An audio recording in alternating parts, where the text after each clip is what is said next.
Hello, everyone. Welcome. Really glad you're joining us.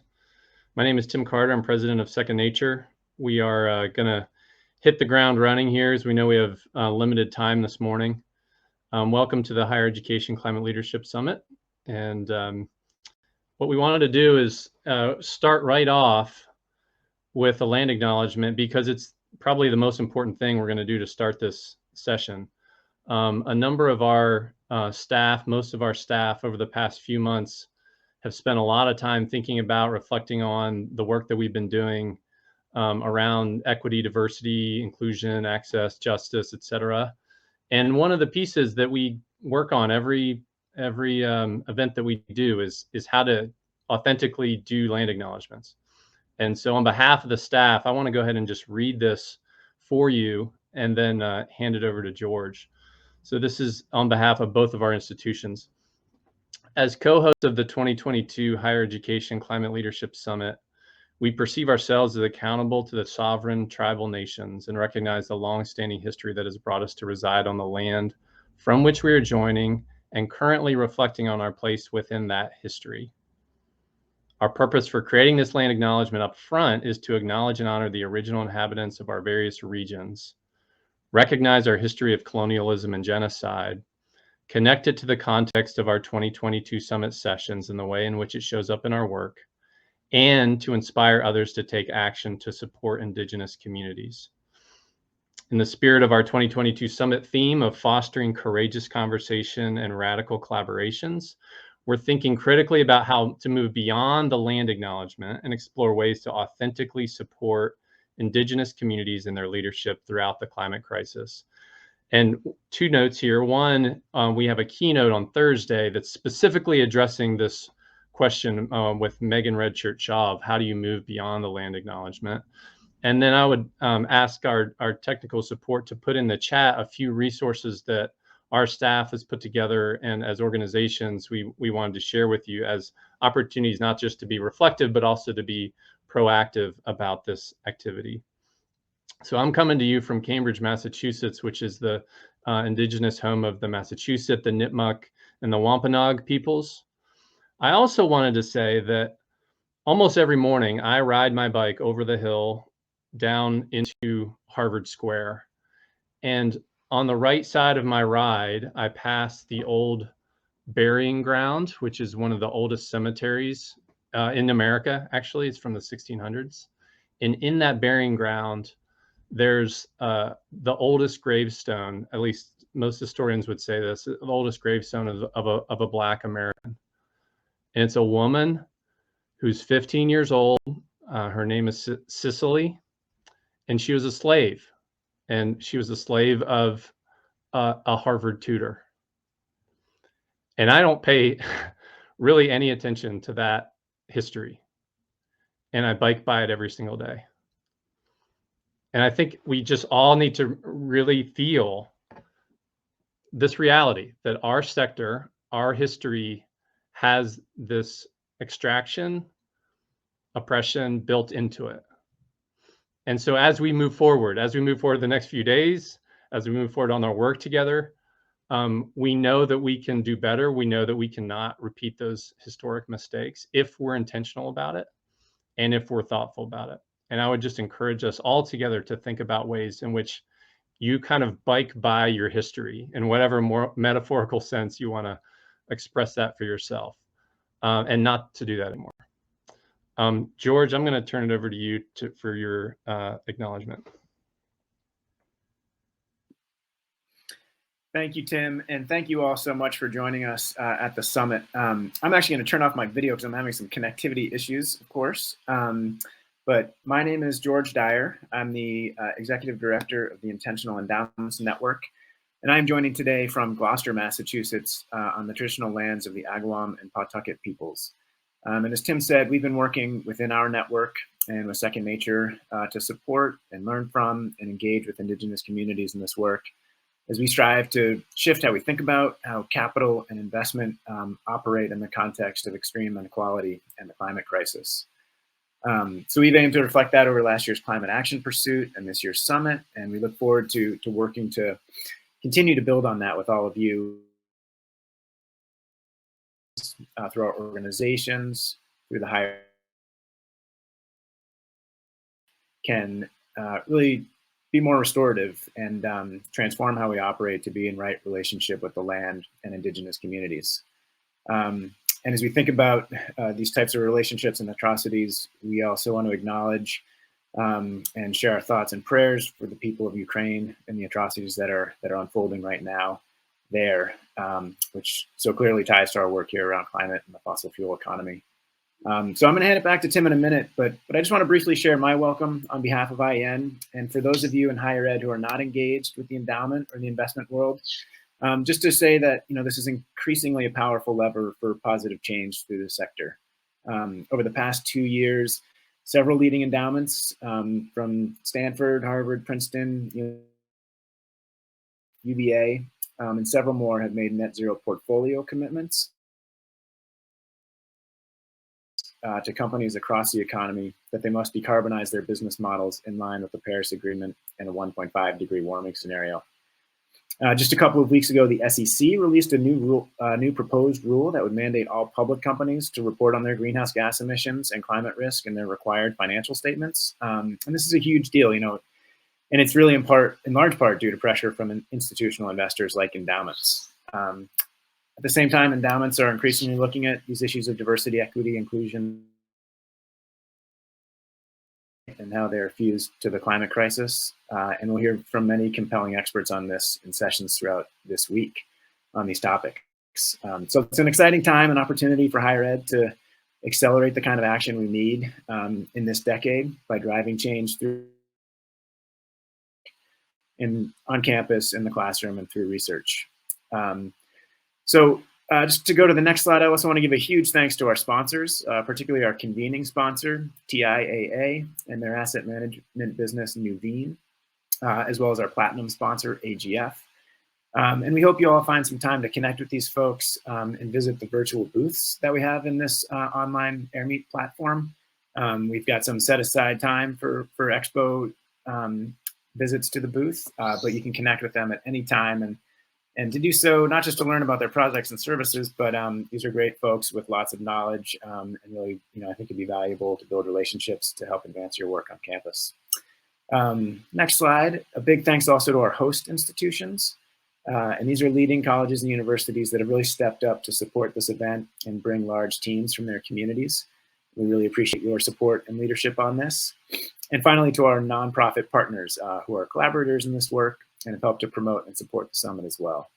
So with that, I hope you all enjoy the summit. Have a great week. Look forward to connecting with as many of you as possible. And I'll hand it back to Tim. Thanks, George. Just a couple more points before we get into our opening keynote. First is that we do try to have a set of shared understanding rules that we're going to follow as participants.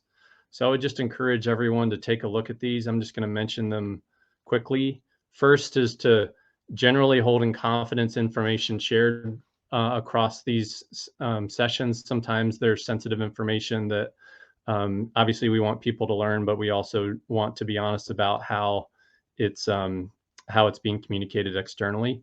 You want to take responsibility for your own action. We want to name things that are bad.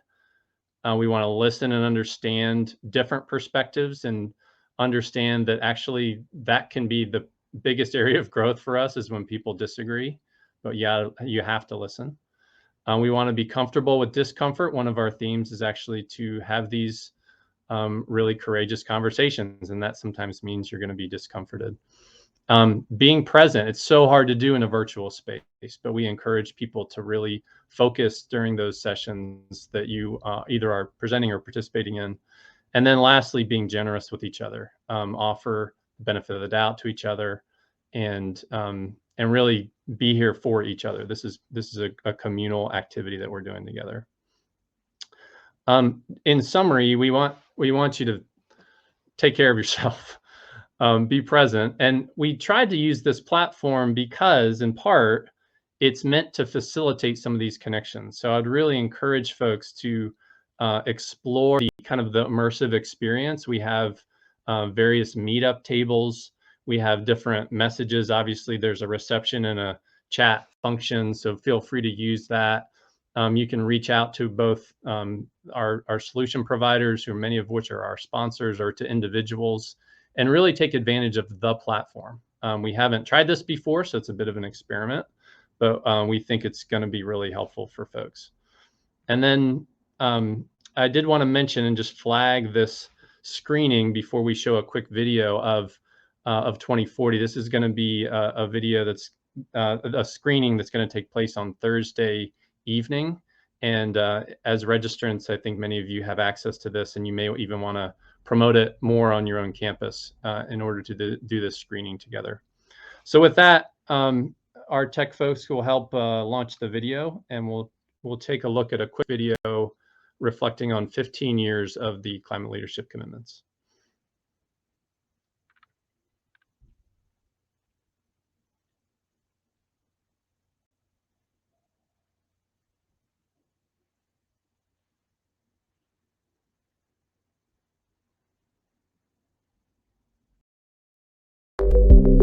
I'm honored to be a member of the Second Nature Board of Directors, as well as a member of the Climate Leadership Steering Committee. I would like to spend a few minutes sharing how Second Nature has served as a beacon and guidepost on Eastern's journey to sustainability and carbon neutrality. With this milestone reflection 15-year anniversary, I've been thinking about how many of us owe our career paths in some way to Second Nature and the climate leadership commitments. I'm so incredibly grateful for organizations like Second Nature, IEN, ASHE, and SEI for connecting so many passionate, caring, brilliant individuals across regions and institution types for a shared mission towards our common future. We have to become not just a gathering of smart people and smart students and smart creators and knowledge creators and synthesizers and so forth and so on. We have to become the exemplars of change, the exemplars of conduct, the exemplars of how to make the world a better place, as well as the generators of new ideas, new people, new concepts, new tools, new technologies, new mechanisms. The President's climate leadership commitments propelled UIC to set its own climate commitments to be a carbon neutral, zero waste, net zero water, and biodiverse campus. We have developed our climate action implementation plan to achieve these goals, and this includes resilience and education and research. We have 7 strategies and 42 solutions. Together with the help of Second Nature, we have made great strides. We met our aggressive target to reach carbon neutrality by 2020. We've invested in faculty development and have infused sustainability across Dickinson's liberal arts curriculum. Colorado College realized our goal of carbon neutrality in 2020, and we are so proud of that. And the carbon commitment that we made set the tone for sustainability at CC, creating and supporting an ethic that extends beyond the initial goal of carbon neutrality. One of the things that really stands out for me in terms of our students is how important this is to them. They know this is their future, this is the world they're going to inherit. So I think they already come with a lot of motivation, and what we can provide is a context for them to learn how to be effective politically, economically, socially, and educationally in terms of making change. As the only public research university in Chicago that is a minority-serving, first-generation serving university, and one of the most diverse campuses in our country, carbon neutrality, resilience, and sustainability education are important to our students and faculty. This is because equity and social justice are highly valued by our community. I am inspired by my other Second Nature colleagues' unwavering commitment to saving our planet, the advocacy, best practices, and networking that takes place across the more than 600 higher education institutions that have signed on to this initiative have been critically important resource for me and our Eastern team. I want to acknowledge the unsung heroes, the students who have learned how to take action. And as soon as they learn the facts, they have changed their lives. They have brought sustainability and green practices into those daily lives. Let's keep that good work up. I would just like to take a moment to say thank you and congratulations to Susan Kidd, who served as our Executive Director for the Center for Sustainability at Agnes Scott for the last 15 years and who officially retired back in January. For the last 15 years, Susan has mentored an entire generation of Agnes Scott alums in the sustainability field. We got to learn from the best, and that we really were elevated in our careers at such an early age. And so I just am so profoundly grateful for all that Susan has contributed just to my life and to this network. We educate a huge number of people who will have to make decisions related to climate change in their careers. Not just if they go into jobs related to the environment, but whether they become, accountants, corporate executives, leaders of not-for-profits. It is really becoming part of what every educated person should be aware of. So it's our educational role that's critical. I am proud of our work at Eastern to be good environmental stewards. I am equally proud of Second Nature and the hundreds of other colleges and universities that believe in protecting our environment. We have to become physically the institutions of unbelievable sustainability. We have to become intellectually focused on sustainability and building a new intellectual framework, new models, new systems, new disciplines, new subjects, new everything. We have to become the beacon to the extent that we can of the way the world needs to be. Thank you to Second Nature for just being there and being a partner and ally in this work. We truly couldn't do it without you. My advice to the next generation of climate advocates and students: be bold, take action. There's not going to be many more generations left if we don't take action. I welcome you now to reflect on the great advancements over the last decade and a half, how our network of changemakers and accomplices has grown. Give thanks to the mentors and guides who have navigated the uncertain waters that we now sail. And join me in looking forward to holding our institutions accountable, to helping one another, and to inspiring the just and sustainable future for which we strive. Thank you and congratulations on this milestone.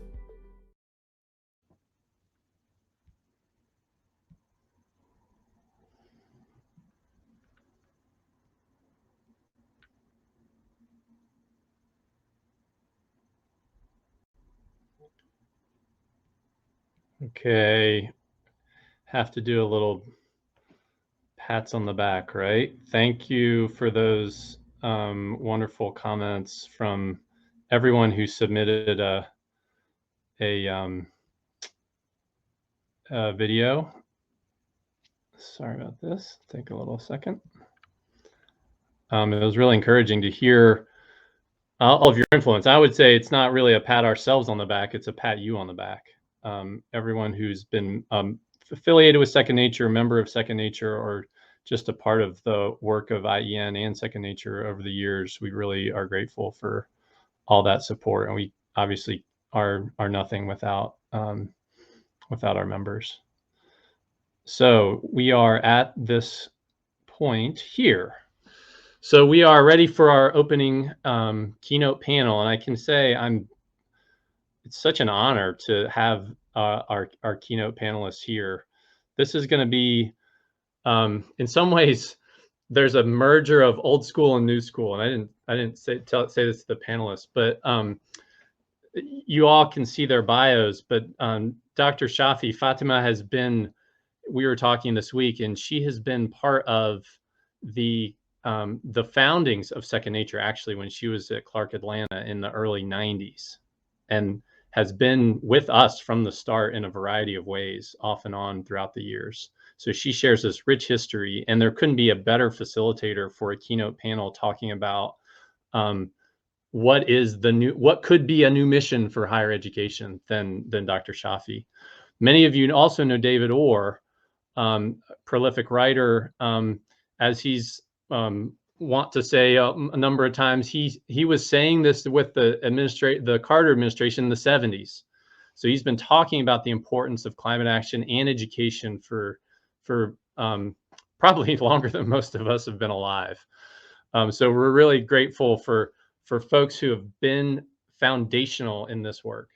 And then we have a couple other folks who are leaders in the field now. And I just want to mention President Ono, president of the University of British Columbia, and he's also the chair of our University Climate Change Coalition.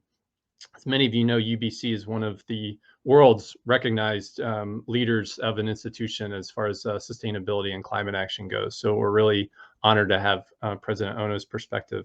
And then finally, Terry Taylor is a program officer at the Lumina Foundation, a senior director for innovation and discovery.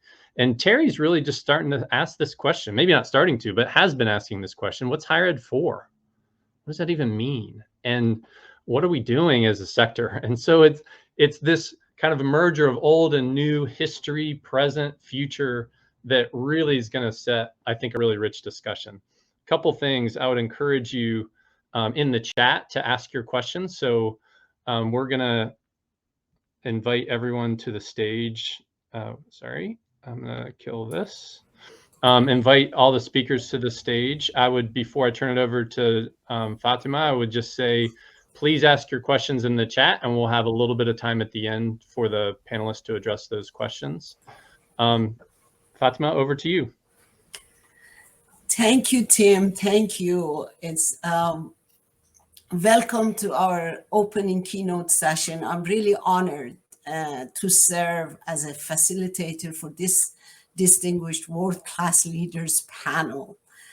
Today, as all of you that are here know, that we and our planet are yet at another crossroad. And as we are reflecting on the higher ed's role in moving us forward, it is fitting to start the session with a world-renowned thought leader, W.E. Du Bois' conceptualization of the role of higher education more than a century ago. And if you don't mind, I would like to read a quote from Du Bois about the role of the higher ed.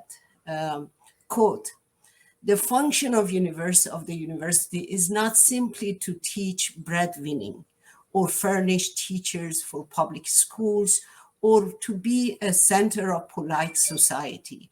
It is above all to be the organ of that fine adjustment between the real life and the growing knowledge of life, an adjustment which forms the secret of civilization." End of quote. W.E. Du Bois, The Soul of Black Folks, 1903. So let me start with, first of all, bluntly, what do we need? Why do we need a new mission for the higher education? What is wrong with the traditional mission of higher education, which is really assumed to be static and constant and oriented toward teaching, research, and service in a now dynamic and ever-changing world? If you may, as leading thinkers, leaders, and philanthropists of higher ed, would you please focus on what you think is wrong with existing models? We can start with David, and then Santa, and then go to Terry. Well, Fatima, thank you so much for this, and Tim and George, thank you so much for your leadership and all of you on this program. The issue of a new mission for higher education is a big one, and I think it's important to point out at the start that there's a lot very right with higher education. The film that we just saw about Second Nature shows that there is a lot of activity, a lot of creativity, and a lot of very good people on this program and out in the 3,700 institutions across the country that are doing great work. The issue then is not to throw the baby out with the bathwater, but to build on what we've already done very well and take that to a higher level. In terms of a new mission, I think there are three issues that are in front of us almost daily. Let me start with the Ukrainian crisis. We thought we had ended the era of cross-border wars with tanks and bombs and so forth. And that, as all of us are painfully aware, is simply not true. The Ukrainian crisis is on our minds, and it poses some issues about how we see ourselves in the wider world. And that can be, I'll leave that to the one side for the moment. But the issue of international order on this planet, this very threatened planet, we have to stop now and deal with international issues we thought were settled. The second big issue on everyone's mind, and certainly on this particular program, is climate change. The UN report that came out 2 days ago, again, reiterates the same thing that we've known. Time is short. We've got a long way to go and a short time to get there, as Jerry Reed, the country singer, once said. But we've been passing off ramps to better destination than what is in prospect for a long time. We knew in the 1970s that this was going to be an issue, and the first warning to a U.S. president was given in 1965. And so that is part of the issue. What role did we play, might we have played in trying to see this very differently? The third issue, of course, is U.S. democracy. And from the last 5 years or 6 years, we've seen that democracy wasn't as secure in this country as we perhaps once thought it was. And we've left civic education, I think, to the side in many ways. That's going to be the theme that runs through my remarks on the panel, that we have to restore civic education and the study of democracy in ways we had, I think, it was assumed that we had already accomplished and already done.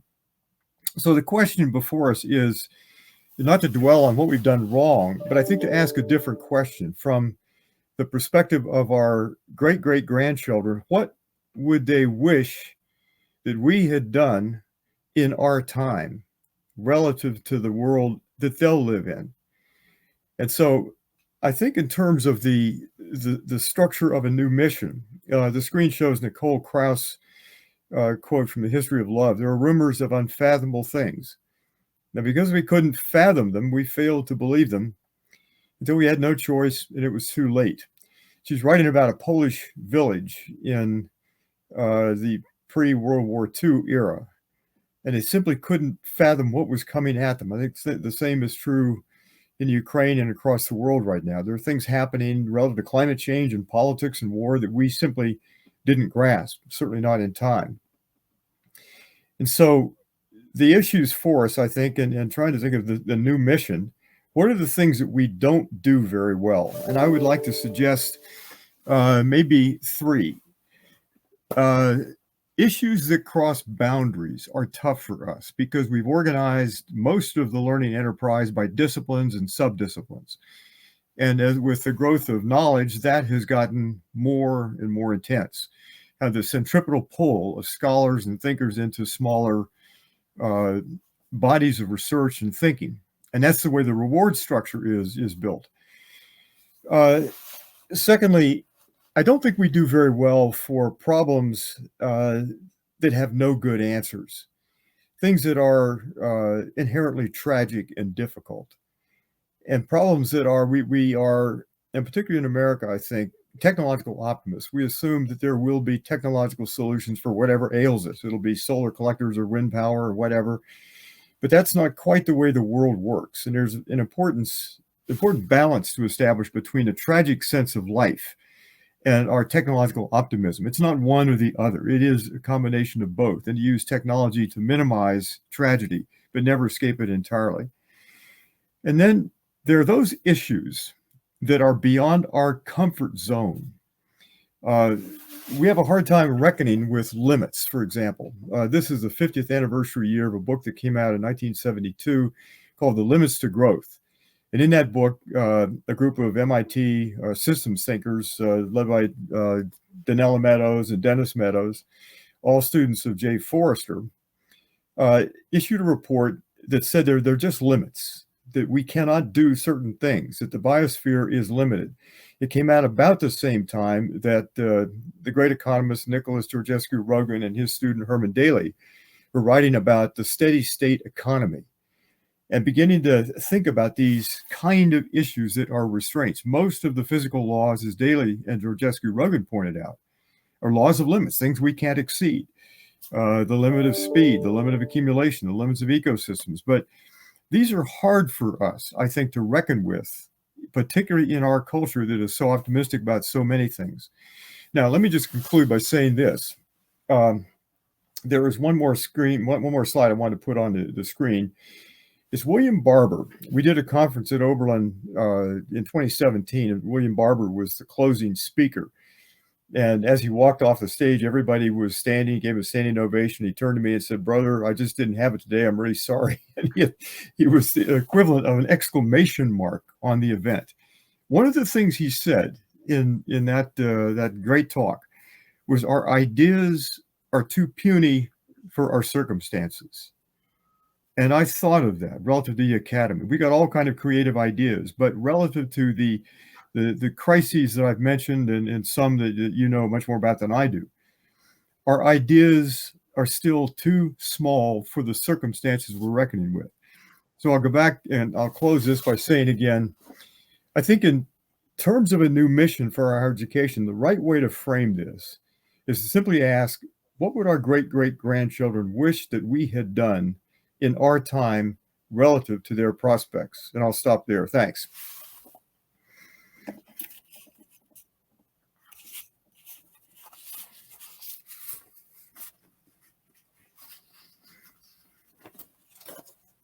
Santa? Oh, thank you very much, Fatima Sevi. I agree that as the synopsis for this panel discussion puts it, that the mission of higher education is often assumed to be fixed and immovable, oriented around three elements of teaching, research, and service. And we do have to do much more. I agree with David that our current approaches are too small. Let me talk a little bit about what we're doing here at University of British Columbia, just briefly, and then I'll widen the scope of my comments. Our own strategic plan states that our goal, and this is just about 4 years ago when it was endorsed by the Board of Trustees, is pursuing everything that we do, research, learning, engagement, really focused on global citizenship and to advance sustainability and a just society across our province here, Canada as a nation in the world. And that's apropos to what I'm going to talk about in terms of what we have to do moving forward, what we want our great grandkids to recognize us for having taken on. But I don't believe that we're taking our mission for granted or ignoring society's biggest challenges. In fact, I'd say that our commitment to service or engagement obliges us to use our research and education to engage with the world and its problems. And as our statement that I just made puts it, the reason we pursue excellence in research, learning, and engagement is to advance a sustainable world and a just society. So those are the two areas of focus for our institution. And I'm sure that many other institutions represented on this call have a very similar focus.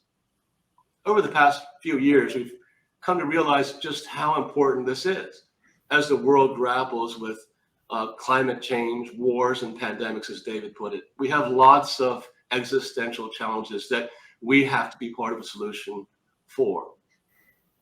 The higher education sector's response to COVID shows how we can quickly marshal our resources when we have a common crisis, but we can do even better with that. And I believe that we must and we can do the same for the climate emergency, as David has said. We've just begun this task, even though we've been working on this for decades, but we need to quicken the pace because this is an emergency. Today's event and the UC3 network itself show how the sector is rising to meet the challenge. And there are similar organizations such as the International Sustainable Campus Network, which held a symposium tied with the COP26 meeting in Strathclyde last fall. Several of us were part of that. The U7 Plus Global Alliance, which consists of universities from the G7 nations primarily coming together to address issues such as sustainability, clean water, gender equality, and chronic disease. in a multilateral context. And this is all good, and it's part of the solution. But organizations such as UC3, U7+, are important as they are. But I'm going to say that we have to accelerate connectivity between these often hemispheric organizations. Our actions are still too fragmented. We need to rapidly develop a global plan where these wonderful networks really come together, and we're starting that. So if UC3, U7+, and ISCN and others are all working individually, we're missing out on the opportunities to harness resources, and we are duplicating efforts. And the solutions to climate change really require a global effort. I'd argue that there's a similar situation in our individual institutions. I'll use my own as an example, UBC. At UBC, thanks in a large part to prompting from our students, we have declared a climate emergency, and we've committed to divestment as quickly as we can from the fossil fuel industry. As part of the declaration, a task force of students, faculty, and staff members consulted widely with our university community and released a report with a bold vision for our climate emergency response. And the recommendations in the report build on our leadership in sustainability and climate action over the decades. We've established a climate hub, a distinctive student-led initiative that unites and empowers students to take systemic action on climate justice. And we as institutions need to empower students more. The Climate Hub functions within a unit of the university, employing 2 full-time staff to support them, as well as other student staff members who work to coordinate the advocacy efforts of the university student body. And we need their passion and their energy. The Climate Hub is embedded within the university to ensure students have the resources to advance climate justice at UBC and beyond. And I mentioned that was the second focus, not just addressing climate change, but also making sure that in doing so, it's just. And we're looking at climate through a social justice lens, and I'll explain to you why. Tim mentioned it. Indigenous peoples and marginalized communities bear the harmful impacts of fossil fuel extraction and climate destruction while being least responsible for the global acceleration of the climate crisis. They're also often on the front lines of confronting that crisis. University communities and UBC, we've spoken strongly on these issues and recommended actions that recognize the need to engage more with underrepresented and marginalized communities. And as we respond to the climate emergency, we will continue to uphold the voices of such people and their communities who can provide distinctive and valuable insights about the gaps and failures of our current systems, to Tim's point. Therefore, we've convened an Indigenous Community Advisory Committee to ensure that Indigenous peoples and perspectives shape the development and implementation of our response. And our researchers are working with government and community partners to embed Indigenous perspectives into our policies, such as providing input into the development of a long-term plan for the city and for the province. Additionally, the Climate Hub has undertaken a myriad of projects to uphold underrepresented communities, including a year-long event series on climate change, race, and intersectionality. We have much to be proud of as institutions, but it's not nearly enough to meet the challenge posed by the climate crisis. And those are 2 concerns that I think that we have to work on together moving forward. We need to educate our students, mobilize our faculty to think in a systems way, to understand how to collaborate with educators, to collaborate with government, NGOs, and philanthropists, so that we have everyone at the table to shape our decisions that we have to make in an urgent way. With that, I'd like to turn it back to the chair. Thank you so much. Thank you, Santa. I mean, that was amazing. You merged both the problems and the vision for this future and how to tackle the problem. So next, I'm going to ask Terry to share with us her vision of what's wrong.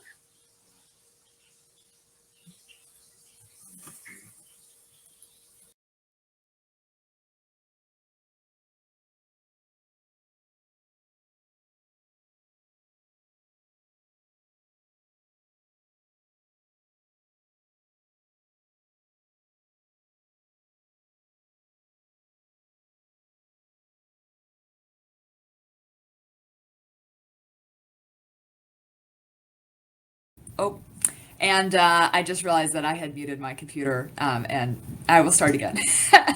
Thank you everybody for the chat. I'm Terry Taylor. I'm coming to you from Washington, D.C., the home of the Anacostia and nearby Piscataway tribes. Thank you, Tim, for making us pause to reflect on our history as we think about urgent action. I think that's a really important tension that all of us have to live in right now, and I've certainly learned from you. I come to you not as a person who spent her career on climate. And I work for a foundation that if you look at our mission, if you look at our website, the words climate maybe appear once. And so as we think about the next stage of activity, I would suggest that those of us who have been in climate, like most of the people on this stage, need to think about how do we make room and how do we think about an expanded array of strategies and that we need to work on together. And that's hard.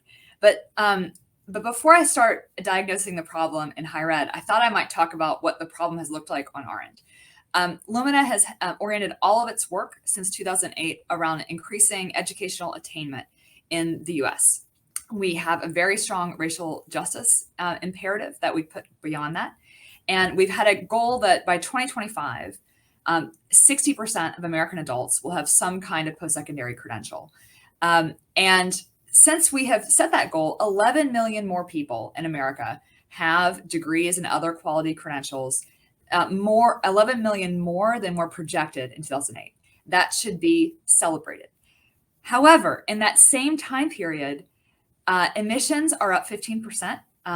We've had the billion-dollar disaster events have gone from costing $16 billion a year to more than $100 billion a year. We've had 9 of the 10 warmest August on record.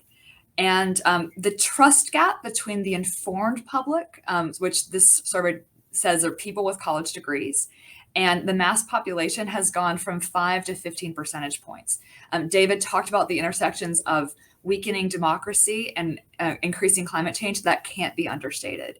And global dissatisfaction with democracy is up 15 percentage points, from 40 to 55% of people surveyed dissatisfied with what democracy is getting them. And so for us at Lumina, it's sort of like attainment on its own is not a good enough goal. It's about what increased educational attainment gets us as a society. And so we've been sort of exploring what's next. We've been working with Second Nature and some other partners to figure out what more might we do. I will say that we got kind of stuck when we realized that you can't just move sort of non-green jobs into green jobs. For every 10,000 workers right now leaving a non-green job, only 1 moves into a green job.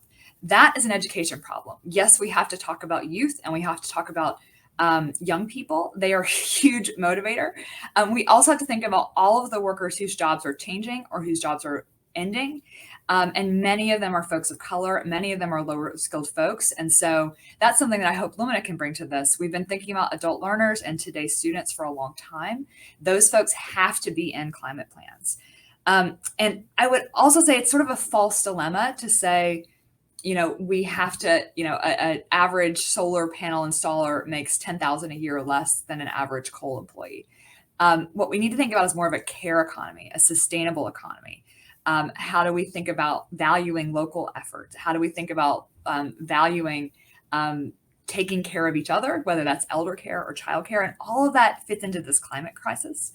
And so we've been going sort of back to what we know, attainment and equity, but in service of these larger problems. And so looking at the higher ed sector as a whole, there is so much activity happening. We heard great ideas from David and from Santa about what they're doing on their campuses. There are centers, there are new programs, there are new internships, those abound. And a lot of higher ed's mission statements have a hook for fitting climate action in there. But I think we've also sort of pre-shrunk the agenda to those things that have climate in them. And so I would say that we need to double down on the idea that we're creating something new from our mission. As higher ed leaders, I think it's important to empower, not to have a fully baked set of solutions.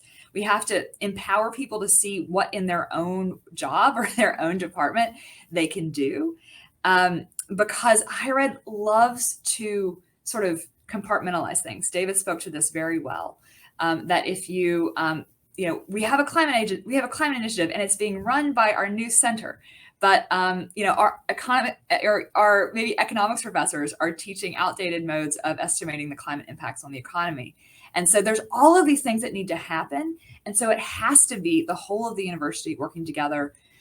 Universities have to work together on regional issues like, supply chains. You can't fix that on your own as a university, but you could maybe work with the group through Second Nature. So I think there's just a lot to be done. And the last note I'll say before turning it to discussion is that it's really important for higher ed to stand for something right now, because higher ed is increasingly under attack, is increasingly being politicized in ways that we're not used to. We see these divisive concepts laws and limiting what colleges can teach or can even say in the classroom. And so we can't just react to things happening to us, but we have to sort of stand for something. And gosh, we have students, we have faculty members that want to be able to do so, but they kind of need the space and they need the time, I think, emotionally even to process what's happening. And so, with that, I'm really happy to be here with you today. I look forward to learning from everybody. And I do want to make one last note just about equity and climate. Yes, people of color and indigenous communities are bearing the brunt of the climate impacts. They also have years of knowledge to bring to say what we should do about it.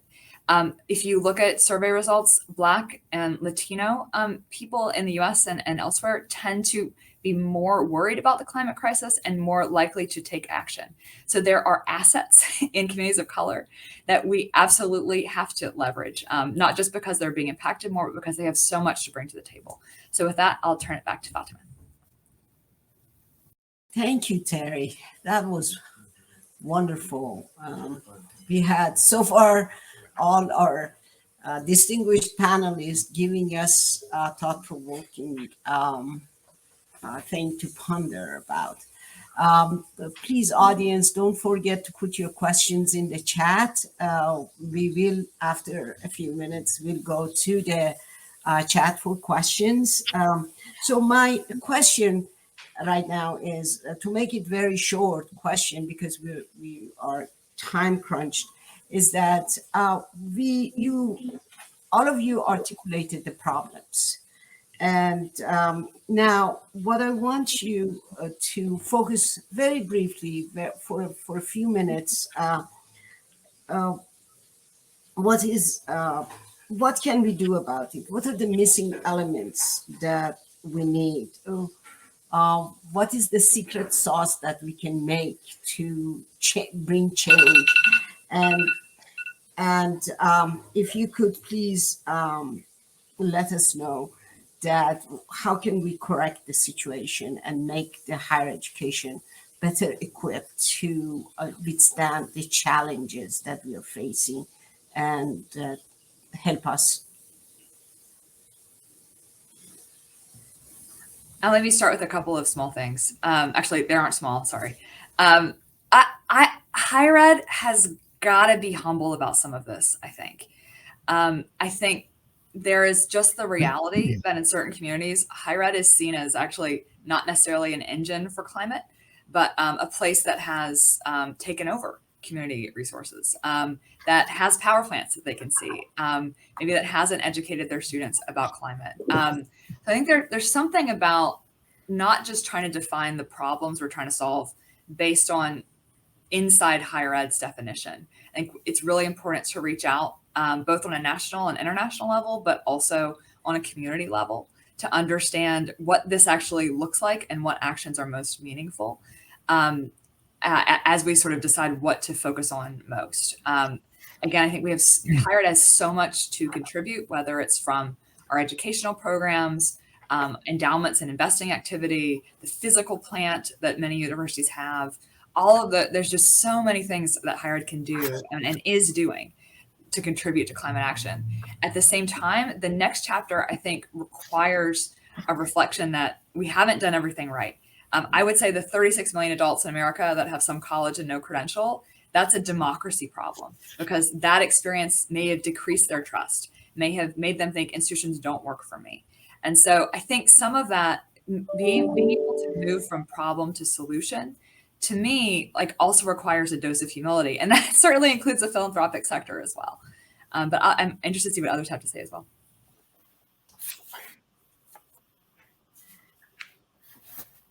Well, I'm happy to chime in. Terry, you're absolutely right that Black and Indigenous communities have much to teach us.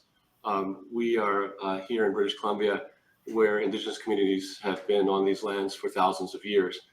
And many of the problems that we're trying to solve, they have solutions too. And so that kind of conversation, humility, is absolutely essential. I agree with that. I sort of did suggest in my comments something that we can do moving forward. I mentioned many of the networks, U7 Plus, UC3. A lot of these are hemispheric. This UC3 is an amazing organization, primarily in North America. And these are powerful research institutions, some of the best in the world. And we are working together very impactfully. But even that is not sufficient to deal with the immensity of the climate change crisis, really. And so we have to stop thinking hemispherically, and we have to connect those. And we've started to do that at COP26, but that's essential moving forward. And it's difficult to achieve that because of the geopolitical tensions and distrust that exist between hemispheres, but we have to do it. So that's the second part of what I think is essential. The third thing I'd say, in addition to connecting with Black and Indigenous communities, is really what I said at the last part of my comment, is that to your point, Terry, there's a little bit of a distrust for post-secondary education. But nevertheless, we have found here that we have a tremendous convening power. So I would say higher education and governments have a tremendous ability to bring people together. And we had a roundtable discussion here. We brought national leaders, international leaders, federal government, NGOs, banks, Fortune 500 companies together. And we had a 2 days, just a think tank about how to come together. So universities can rebuild that credibility by saying, we will be the place where we have those safe conversations to identify the solutions moving forward. For my part, let me add right onto that. And President Ono, that was a great segue to a big conversation about the future of democracy. So if I was adding something to curriculum across the country, it would be civic education. And the students that we teach are members of two communities. One is an ecological community. The other is a civic community. And those two are related. And so I think we need a new generation of people who understand democracy, not maybe the democracy we've had in the past, but can roll up their sleeves and help build a new kind of democracy. So if Greek democracy was, say, 1.0 in the Western world, and maybe the U.S. Constitution is 2.0, now we need to invent a 3.0 or 4.0, a democracy that really works. And when we get that right, we'll improve government, the way government works, citizens that will support a government willing to solve problems, will begin to rethink the way democracy ought to be intergenerational, not just expansive to include everybody in this space and time dimension, but also future generations, because we're now undermining their capacity for a decent life in violation of our Fifth Amendment and 14th Amendment. So the biggest thing I would think needs to be added to the curriculum is civics. And it spills across virtually every other discipline. What's the psychology of it, the sociology of it?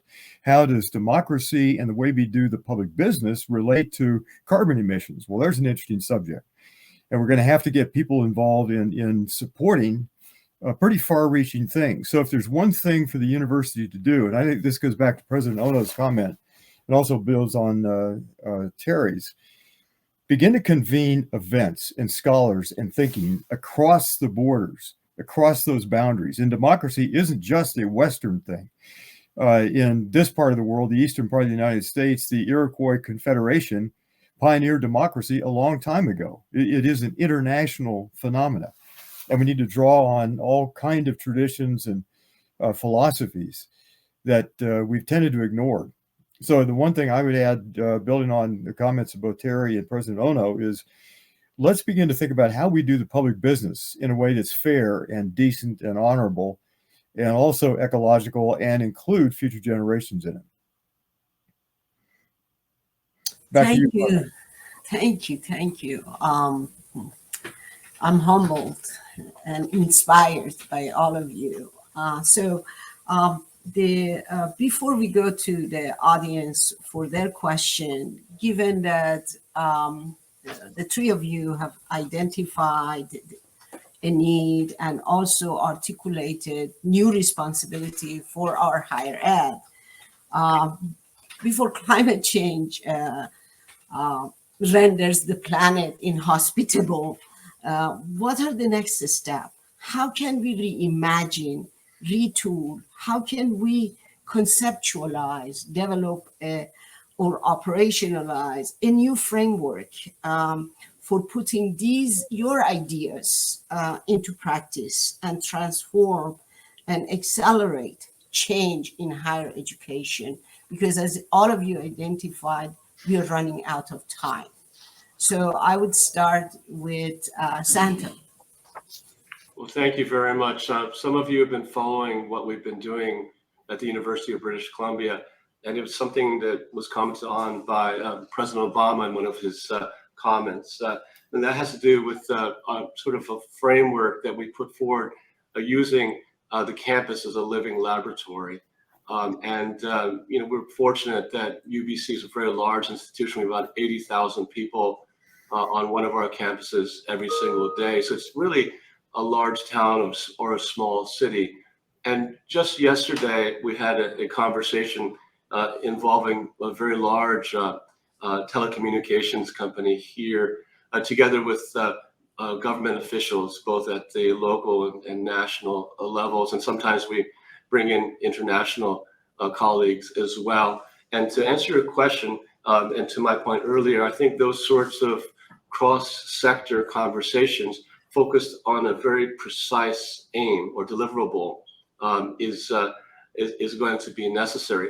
One of the things that we have, one of the quivers that we have in our toolbox, or arrows that we have, is extraordinary technology that can be part of the solution. About 2 days ago, we convened a number of people with an international bank and with the agri-tech and agriculture and farmers, because that's going to be a big part of the solution. A big part of the threat with climate change has to do with how we deliver food sustainability, and the impact of GHG emissions from how we actually process food and what we actually eat. Moving forward, to answer your question, we have to use our institutions, and each institution has to focus on the questions that they're best equipped to solve and to convene conversations, because this requires changes in policy, the things that are often out of the control of the institution, but we can convene them to develop. And what we will do out of these conversations, the one yesterday, the one 3 days ago, is to come up with a national plan, a white paper. And so we know what the biggest sources of threat are to dealing with climate change. We all know them. And what we need to do is to develop plans to address them in a very systematic way. I think that was a great, oh, I'm sorry. Go ahead. Sorry. That was a great segue. I guess I'd add two things to that. One is, I know that many on this call have probably gone through the SIMAP analysis to sort of look at greenhouse gas emissions on your campuses. Lumina is actually piloting the first use of that outside of a college or university to sort of help figure out. And what's really striking about that is, one, you have to have a conversation at the beginning about the scope of what you're even going to count. And a lot of it, in our case, a lot of our biggest emissions are outside of the core scope 1 and scope 2. And 2, I think you really have to make sure that you're focusing on the problems and solutions that are going to have the biggest climate impacts. I think sometimes we get stuck on, because all of these are really hard. In our case, I was worried that we were going to really have to double down on the staff travel policy. It turns out actually our much bigger sort of climate emissions lever was actually us flying other people to our meetings. And so I think that there's, in the wake of the pandemic, there's a lot of questions there. So I think make sure that the things that we're choosing to focus on, so the very specific issues that President Ono mentioned, that we have confidence that those are the ones that are going to have the biggest impact. The second part I think I'll say is we also need to realize that a lot of people aren't even sure how to enter into the climate conversation. I've heard from faculty members that are across all kinds of disciplines that they want to be climate literate and they want to provide space, but they're worried about how to deal with the emotional impact of their students learning about the gravity of the climate crisis. And they don't know that that it's linked to the mental health crisis that's happening on a lot of campuses. So I think there's, how do we create space for that? How do we help people see, like, you're an English professor or you're an economist or you're a sanitation worker, and help them see themselves in this work, because everybody has something to contribute right now. It's not, you don't have to become an atmospheric scientist to do that. So those are the two. So one is make sure we're focusing on what really counts. And two, let's make sure we're providing an opening for everybody to join in. Building on that, one of the things that needs to change probably is the mission statement for most institutions to be more inclusive. And Tim, if you can put up the slide, this is the mission statement that a group at Arizona State put together, where I'm now affiliated. And you'll read that when it comes up on the screen here in a minute. You'll read, not that one. Scroll down, Tim, if you would, to the very end, the last slide in that's it. This is the mission statement that came out of deliberation with my colleagues at Arizona State University. And I've marked in white the things I think that really stand out. Let me just read the first part here. A robust democracy is a powerful asset as we address the challenges of climate change. Accordingly, we will seize a historic opportunity to prepare our students to meet interrelated challenges to democracy and climate stability. So that implies interdisciplinary education and beginning to get science education together with social sciences and democracy. The next section marked in white, our students will graduate knowing how the earth works as a physical system and the basic principles of democracy and why both are important for their lives and careers.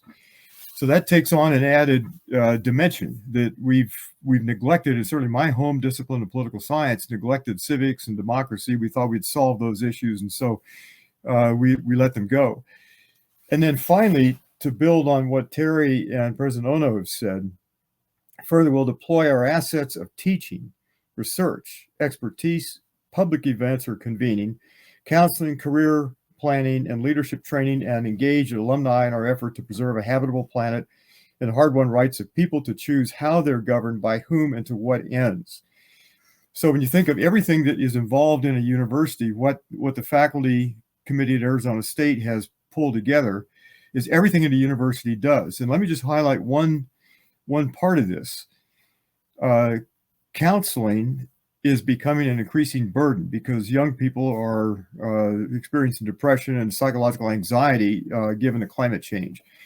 And then career planning and leadership training are really important to begin to carve out a way to move very bright, committed students into leadership opportunities.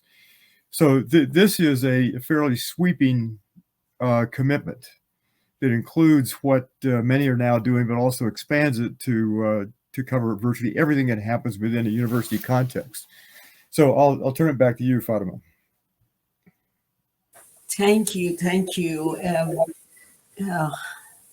I'm just humbled by all these wonderful ideas, and hopefully we can animate them and make them into practice. And especially now, we know that the enrollment in universities and higher ed are growing, steadily growing, and we have more chance to be more effective. So let me come up with share with you the audience question that relates to both democracy and as it pertains to our institutions. and moving forward. So in this time of fast facts and fake news, how can we build the public trust? Can the panel elaborate on the connection between expanding democracy plus public trust? Thank you. Each who wants to go first? Let me say something about that. Democracy is a tough thing to maintain. And in the experience of democracy, certainly in the Greek world, it didn't last very long. And so let's start off with just facing the fact it is hard to engage enough people, enough of the time that know enough and care enough to run a democratic society.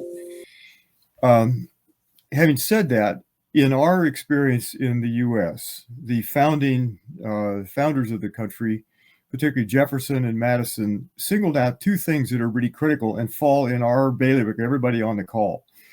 One was a free press. They assumed that, or they knew that an ignorant population could not maintain a democracy. And the second was education. And these two are the foundations of any workable democracy. People have to be educated into being democratic citizens. And there can't be, there has to be a flow of accurate information. In our case, there's an awful lot of venom that drips into the bloodstream of the body politic that distorts things. We call it fake news or whatever. And that gets into some thorny questions that get into the First Amendment. I'll leave those aside for a moment. But this is our stock and trade in education. This is what we do. And if there is no truth, then we're out of business. And our job is to help young people and all of our students understand how to get at the truth, which is always, as the Bible has it, always through a glass darkly. It's a hard thing to get, but the search cannot fail. Can I just chime in and say that I agree 100% with what David had said.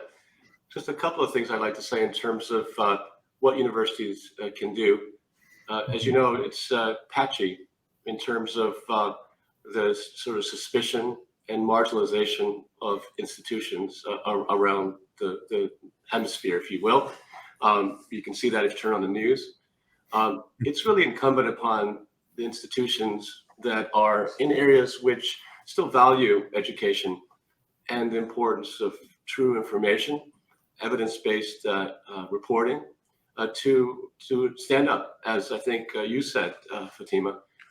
It's up to us to take a strong stand and to do that in prominent newspapers with our own communication channels, because that voice, that's part of the equation, the calculus on what is viewed to be normal in terms of communication. So that's the first thing I would say. And one of the ways we do that here is that we have our own platform called The Conversation. And that actually feeds and populates a lot of media. And so universities can take hold of the responsibility to make sure that we produce the content that is necessary for the public to know. It's part of our responsibility as publicly funded institutions. That's the first thing I'd say. I agree 100% with supporting democratic institutions and nations. Absolutely, that's part of our core responsibility. If you look at, for example, what drives the University of Virginia historically as a pillar institution in the U.S. But I would say that one thing, UBC is part of sort of a hemispheric around the Pacific Ocean network called the Association of Pacific Rim Universities. And we have democratic nations, like Japan and Canada and the United States. And we have China. And we even have an institution from Russia. And Dave's absolutely right. Democratic institutions and nations are fragile. But the climate emergency is upon us. It's not going to wait for us to ensure that democracy spreads around the globe. And so one of the things I'd like to say is that we should do that, but we should also use the partnerships that we have over centuries with institutions in non-democratic nations, because we need China to solve the climate emergency. And so we can't shut off connectivity through the university channels, through scholars, through student exchange. We have to be certainly worried about intellectual property and cybersecurity, certainly. But we also have to figure out a way to cooperate on these existential challenges that impact all of us, whether we're a democratic nation or not. Terry? You know, so two things. We have to be able to work on multiple levels. I think we've heard from both David and Santa, like higher ed has to work together nationally. It has to have space to come together, to share ideas, to take comfort that we're all fighting these really hard fights. But we have colleges and universities in nearly every community in the country. And that so we have to make sure that we're not excluding our community colleges, our regional publics, in fact, our tribal colleges, our HBCUs. We have to elevate them as equal partners in this effort.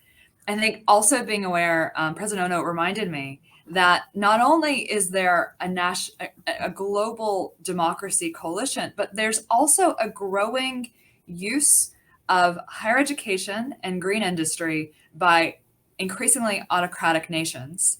The only people that were allowed into Hungary during lockdown were South Korean engineers to build an electric battery plant. It is worth this is not, you have to fight to defend democracy, and we have to be able to fight on multiple fronts.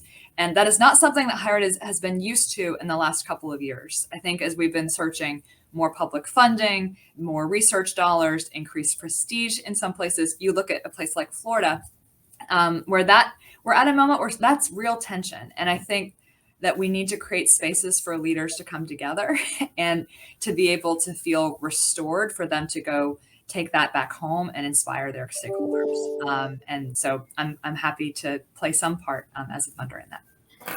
Let me add one other dimension here. I think Winston Churchill once said that democracy was the worst form of government except for all the others that have ever been tried.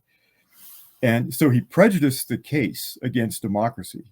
On the other hand, democracy is the best way we've ever found to protect the rights and inherent dignity of people.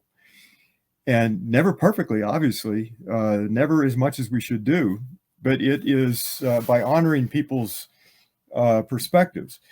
And Fatima, I can't put my hands on it, but there's a W.E.B. Du Bois quote that talks about the people at the bottom of the society, economically and sociologically, have incredible creativity. And when democracy really works and you harness that love and capability and creativity of all people, you do better. Societies do better. And so in this struggle to get to a post-carbon world, one of the things that democracy does propose is to harness the creativity and love and earth patriotism of billions of people who know how to solve problems at their local level. And so I agree with President Ono that we can't exclude non-democratic people, but we can help the best we can to move the idea that people have inherent dignity, creativity, and rights, and move toward that world. It'll be centuries in the making, I'm sure, but not to keep that on our agenda as universities and as people with commitments toward this better world, a world that can be sustained, that's fair, decent, and just. Thank you, David. I really appreciated the comment, because when we really do not engage and participate and have everybody at the table, we really deprive ourselves from all the assets that are being wasted and not being part of the solution. As President Santa said, also Terry. So thank you for a wonderful and rich session.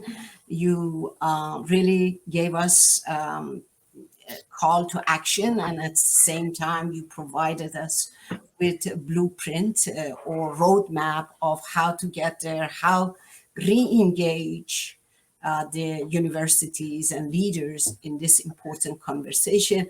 I wish we had more time, and I really enjoyed the conversation and learned quite a bit, and I'm inspired. I'm now very energized that there is hope, that we can address both the existential crisis, both of them, that you identified correctly. Thank you. And I will now hand it to Tim. Thanks, Fatima. So great. Let's all give our virtual, there's a little reaction tab. So give a little virtual love to our panel. That was fantastic. A great way to kick it off, both in terms of inspiration, but also challenging. You know, I feel like people did not shy away from, you know, some of these courageous conversations that we want to have. So in light of time, we're gonna wrap. Note that we did capture the questions in the chat, and we'll have the chat. 4 days are in front of us, so we have a lot of time to engage. We have tables that we can engage with each other in the reception area. You can create those if you want to have follow-up conversations around this. Our next session will start at 12:30, and so feel free to step out, get a bite to eat, get some more coffee, whatever you need to do, and we'll see you back at 12:30 at some concurrent sessions. Thanks, everyone.